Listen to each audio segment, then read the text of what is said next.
Justin Brownlee naglalaro kahit may injury. Barangay Ginebra momentum. Malaki ang chance na makapag-advance sa finals. Matapos ngang manalo ng Barangay Ginebra sa nakalipas na Game 3 semis ay lamang na nga sila at 2 panalo na lang ang kanilang kakailanganin para makapasok ng PBA Finals. At kung titingnan mo ng maigi ay mukhang alam na ng Barangay Ginebra kung paano talunin ang Rain or Shine. Noong Game 1 ay nagkamali ang Ginebra. At normal nga lang yun dahil iba yung elimination round kumpara sa semifinals. Kaya naman noong Game 2, nagkaroon ng adjustment si Coach Tim Cone, which is hindi nila sasabayan yung pacing ng Rain or Shine. Alam naman natin yung laro ng Rain or Shine, more on fast pace at physical game. Gusto rin ng Ginebra ng mabilisan na laro. Pero gaya nga ng kanilang game plan, hindi nila pwedeng sabayan o masyadong bilisan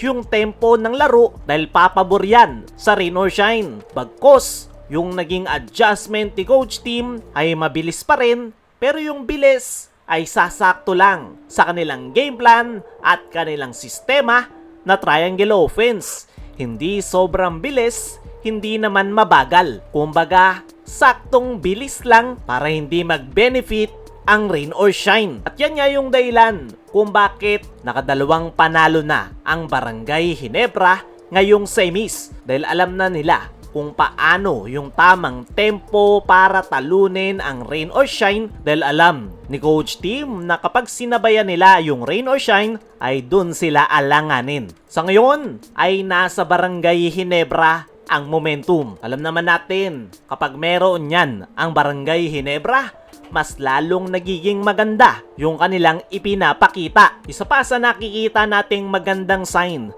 para sa kupunan ni Coach Tim Cone ay hindi sila nagpapanik. Sa 2 panalo ng Ginebra ay 2 beses silang muntik-muntikang habulin ng Rain or Shine. Pero yung ginawa ng Ginebra noong nagiinit yung opensa ng Rain or Shine sa dulo ay hindi sila nagpapanik. Tuloy-tuloy pa rin yung kanilang game plan dahil alam ng Barangay Ginebra kapag nagpadala sila sa panic ay dun sila dadalihin ng Rain or Shine. At yan yung maganda sa Barangay Ginebra. Alam na alam nila yung kanilang gagawin pagdating ng crucial minutes at nang dahil yan sa kanilang napakadaming playoffs experience. Hindi nga nawawala sa playoffs ang Barangay Ginebra, kaya naman hindi na bago sa kanila yung pressure ng laro. Kaya naman kahit lamang na lamang ang Rain or Shine sa speed, agility at stamina dahil bata yung kanilang mga players ay sa experience naman bumabawi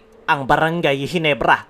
At yan nga yung ating nakikita ngayong semifinals. At para sa akin mga chong, malaki ang chance ng Barangay Ginebra na manalo sa semifinal series at makapag-advance sa PBA Finals dahil sa kanilang playoffs experience. Mas alam ng Barangay Ginebra kung ano yung kanilang gagawin at the same time, alam na rin nila kung paano tatalunin ang kupunan ni Coach Heng Yao. Sa ngayon, hindi pa sigurado na makapag-a-advance ang Ginebra sa finals. Ang sinasabi lang natin, malaki yung kanilang chance na manalo sa semi-series. Nakadepende pa rin yan sa kanilang mga susunod na laro. Pero kung may pagpapatuloy ng Ginebra yung kanilang ipinapakita, malaki yung chance na sila yung mag-a-advance. Kaya mga chong, ano ang masasabi nyo? Na nasa Ginebra ang momentum at malaki yung chance na makapag-advance sa finals? I-comment mo lang dyan sa ibaba. Dumako naman tayo dito sa kabilang balita.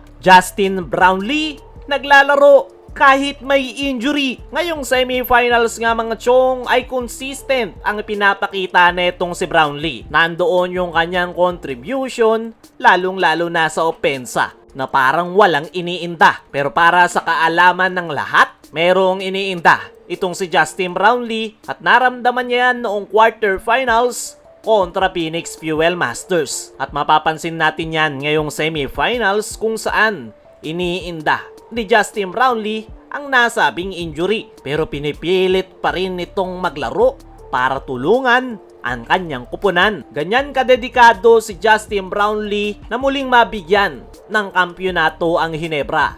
Kahit may injury, talagang ipapagpag niya lang yan dahil ang goal niya ay manalo at mag-champion. Ang nakakabilib lang kay Brownlee, kahit may injury ay parang hindi bumababa ang kanyang performance. Pero sana ay tulungan pa siya ng mga locals ng Ginebra kung gusto nilang manalo. Kayo mga chong, ano ang masasabi nyo na may iniinda si Brownlee pero naglalaro pa rin ngayong semis? Ano rin yung masasabi nyo na nasa Ginebra ang momentum at malaki ang chance na makapag-advance sa finals? I-comment mo lang dyan sa ibaba.